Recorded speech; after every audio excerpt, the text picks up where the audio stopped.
7 years after I disappeared, my sister found my name on the organ donor registry. She stood in the transplant center, staring at the paperwork in the nurse's hands. Her brows knit as she looked at the photo attached to the file, along with the name I used to go by. "Where is he?" she asked. "He's in hospice on the 12th floor," the nurse answered quietly. "Today is the last day he'll still be conscious. The surgery is scheduled for tomorrow morning." Her expression turned cold as she headed upstairs. The moment she pushed open the door, she saw me sitting on the bed, writing my final letter. Landon. I looked up at her and smiled faintly. "You must have the wrong person, Ms. Bennett. My name is Jay Mercer, not Landon Bennett." She stepped toward the bed, her tone rigid. "Come home. Apologize to Mason, and I'll hire the best specialist in the country for you. That won't be necessary." I didn't even look up again as I signed the last line of the organ donation papers. I didn't do anything wrong. I'm not apologizing to anyone. After a long silence, Sherry Bennett let out a cold laugh. "You really haven't changed. 7 years later, and you're still pretending to be innocent." Her eyes narrowed, scanning me. "You're sick? What kind of illness needs surgery?" I smiled faintly. "Stage 4, glioblastoma, brain cancer." I glanced at the donation papers beside me. I figured my organs would do more good saving people than rotting underground. Something flickered across Sherry's face, but it vanished instantly, replaced by that same icy look. "Cut the act. Do you think playing pathetic is going to make me feel sorry for you?" Her gaze swept over the small hospice room, taking in the peeling walls, the worn folding chair, and the dying flowers by the window. "So life didn't work out after you left home? If you hadn't done those disgusting things back then, maybe you wouldn't have ended up like this." I lowered my eyes to my hands, now so thin, every bone showed clearly beneath the skin. I said nothing. "Landon." She said my old name softer this time, her voice cracking. "Are you really that sick?" I looked at her without blinking. "Why do you care, Ms. Bennett?" "Because I'm your sister." "No." My voice stayed calm. "Your brother died 7 years ago." Her face went pale with anger. "You really hate me that much? After everything that happened?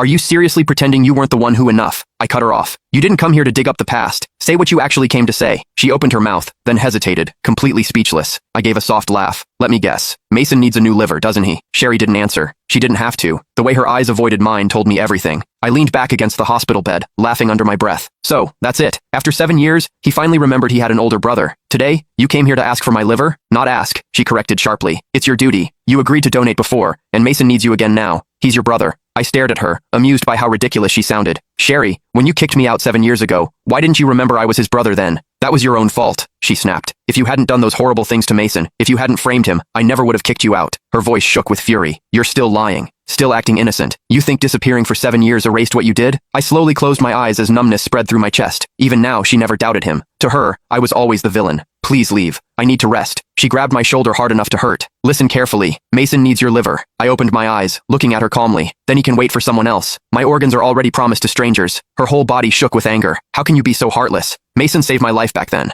Without him, the Bennett family wouldn't even exist today, and you're nothing but an ungrateful parasite."